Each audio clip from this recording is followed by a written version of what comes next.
Good morning, Philippines. Today I'd like to go over some of the reasons why the West and the world is exposed to calamity and lessons from history that people may have forgotten.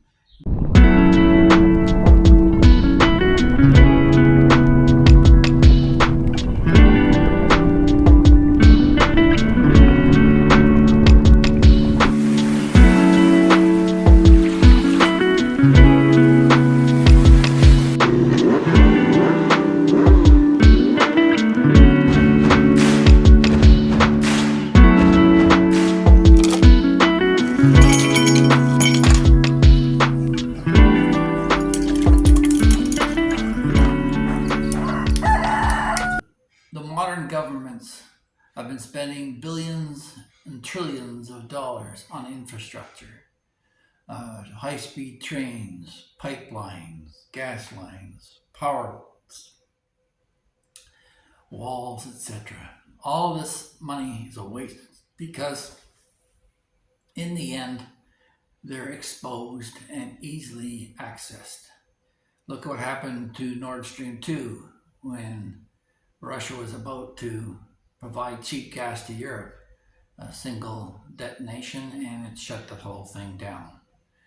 One of the things that the uh, Japanese, when they invaded China and Manchuria and decided to start their empire, one of the things they forgot was that they could control the cities, yes, but when they walked into the countryside, they were targets and ambushed. And the guerrilla warfare that you talk about today originates from guerrilla warfare or guerrilla warfare.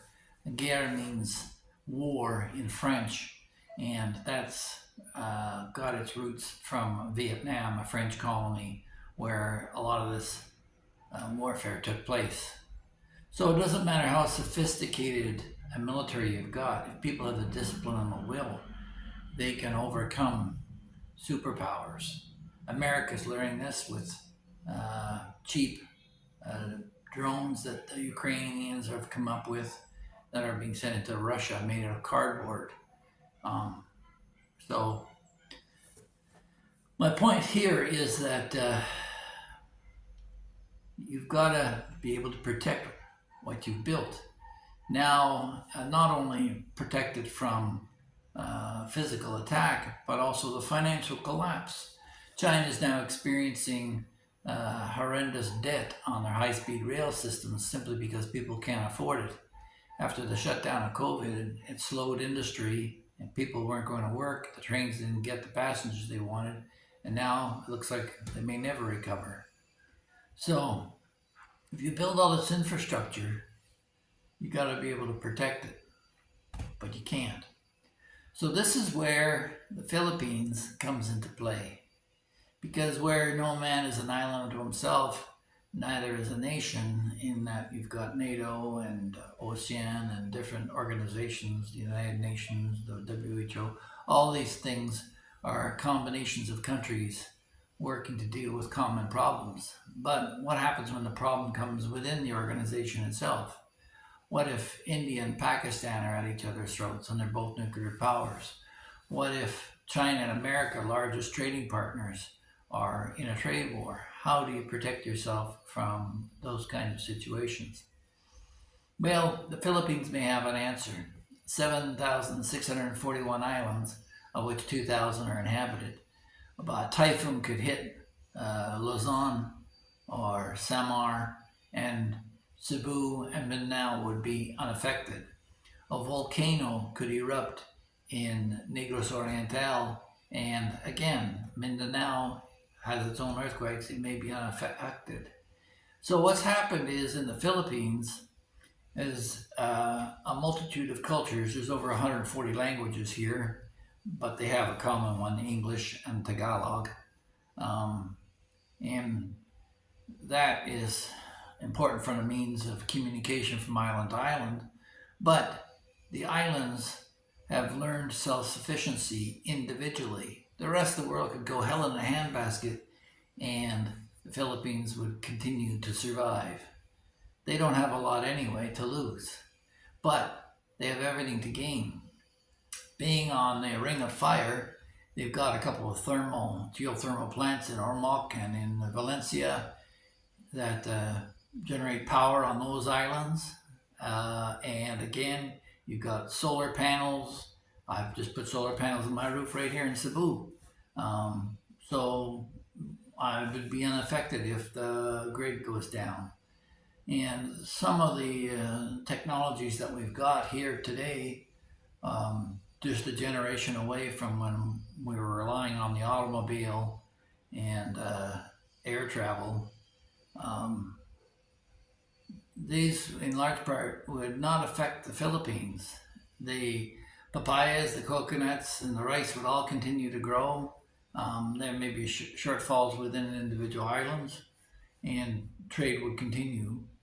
But we're not going to have a problem where if in the U.S. the whole grid goes down, the whole thing goes down. If an oil pipeline blows up, the price of gas skyrockets. But here in the Philippines, there's wood to burn and fish to eat and individual islands that take care of all that. And we avoid the three big lies that the West pretends to have. Let's start off with the first one, democracy. A lot of people are running around talking about the wonders of democracy. Basically, a democracy, anyone who knows, is the majority rules. So if you're not the majority, guess what? Unless you've been picked out by some elitist class, your life can be miserable and you won't have the freedoms to do what you want because the majority says otherwise. Now, you may say, oh, but you have freedom of speech and other things. No, that's the number two lie, is that you're not free. In the Soviet Union, back in the day, you could own a brown bear, or you could ride without a seatbelt, or you didn't have to wear a motorcycle helmet. Those things have all been reined in by insurance companies looking to save shareholders' profits as opposed to your freedoms. So no, you don't get to ride around and do whatever you want whenever you want. You're not free. You're still bound by the rules of society. So America is a republic. It's not free. And the third and final one is that you're a free market capitalistic society. No, you're not. If you were a free market, you wouldn't have tariffs, you wouldn't have taxes, you wouldn't have all these governmental agencies riding your coattails, stealing from you on a daily basis. Now, I'll say one thing about, and I've said this before about tariffs, is that they are something by choice. You can choose to buy something and pay the tariff, or you can choose not to buy it and save your money. But income tax is penalizing people for working.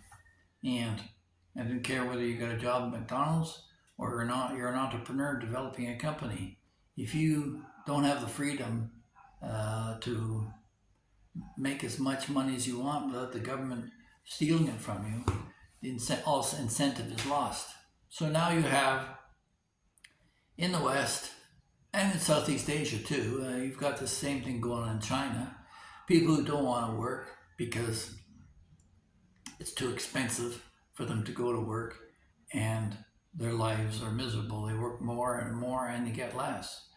So people who don't want to work, they're not free to go do what they want or say what they want. You speak out against any other culture and you're claimed to be a racist. Complain about the inequality of the sexes by nature, and you're a misogynist. So you end up, every sector of society, rich and poor, being attacked. And now you've got the great white genocide where in South Africa they're killing South African farmers and lying about it right into the face of the President of the United States. So, yeah, the Philippines has got a huge advantage over all that. People don't care what color you are in the Philippines. The only issue about that is a method of attractiveness. They may be attracted to a white guy with his long nose and his white skin, and white may be preferential. But just because you're black or Indian or some other sector, that doesn't hold it against you. Whereas you can go to many other countries and find rampant racism and cultural genocide, especially amongst the Arab world, where the idea of killing the infidel has never been extinguished since the time of Muhammad. So this is going to be a controversial video, I'm sure, but it shows you exactly where my head is at. Women and men are two separate creatures who come together to create life. And a marriage is really a marriage proven in the pudding by having children and having them grow up as something that the family can be proud of. Of course, all that's been destroyed through the socialistic Marxist philosophy that has overridden both China and the West. And the sad part about it is that China has the arrogance to think that they have the upper hand, that they're somehow superior to the Americans when they're falling into the same traps, and have destroyed Chinese culture and replaced it with a secular society, which is now imploding. So that's the advantage the Philippines has. We have a Christian Catholic nation in large part, so there's a common purpose among all the islands. They're independently strong, each island, whether it be geothermal, solar, wind, whatever energy source they want to use, gas, they can have a whole range of options, and it varies from island to island. And they're resilient because they're ready for the next typhoon, earthquake, volcano, or disease. So that's something to think about when you're looking at the West and how you can improve. Instead of looking at gas pipelines, which you can let the free market decide, that government doesn't necessarily have to get involved, other than to get out of the way so that they can build them if they wish. But the exposure, if a government gets involved in the gas pipeline, you get a dissident who wants to blow it up, or a radical who short circuits the grid, and you've got a real problem on your hands. You don't have those individual states, islands, or provinces that can carve their own way. And Alberta is very much aware of that and want to create their own self-sufficient society and not have to shift out balance of profits over to other provinces for their benefit, when it's actually income generated by the province of Alberta.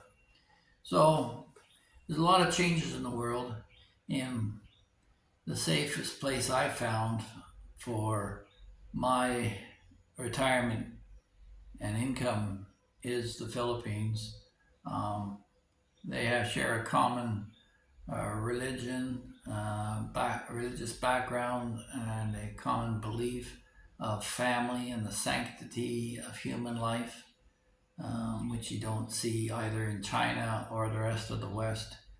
And there's a self-sufficiency here where, you know, if you're stuck out in your bunker boat in the middle of the Philippine Sea and the motor kicks out, how do you stop yourself from drifting all the way to Fiji? Well, the Filipinos will figure out a way, for sure, every time. That's what makes them so resilient. that's it for this one. Let me know what your thoughts are in the comments below. If you haven't been a subscriber in the past, you might want to consider it. It's interesting that where 95% of my viewers aren't subscribers, and yet they're repeat viewers who come back time and time again. I'm a Canadian living in the Philippines. Just got my passport renewed for another 10 years, so I don't plan on going anywhere. Stay here in the Philippines until the end of my days. We've got the wife and kids here. My daughter and son are both now turning 9 and 11. And have a look at some of my other videos on the construction and living here in the Philippines and some of the pitfalls and hazards. Because whereas a lot of people call it paradise, they're really being hypocritical in that they don't realize some of the realities. And you may want to look at why the Philippines is a stacked deck and consider that before you come here, or enjoy some of the construction builds that I have for over a year here in the Philippines. Thanks for dropping by, and stay safe. God bless the Philippines.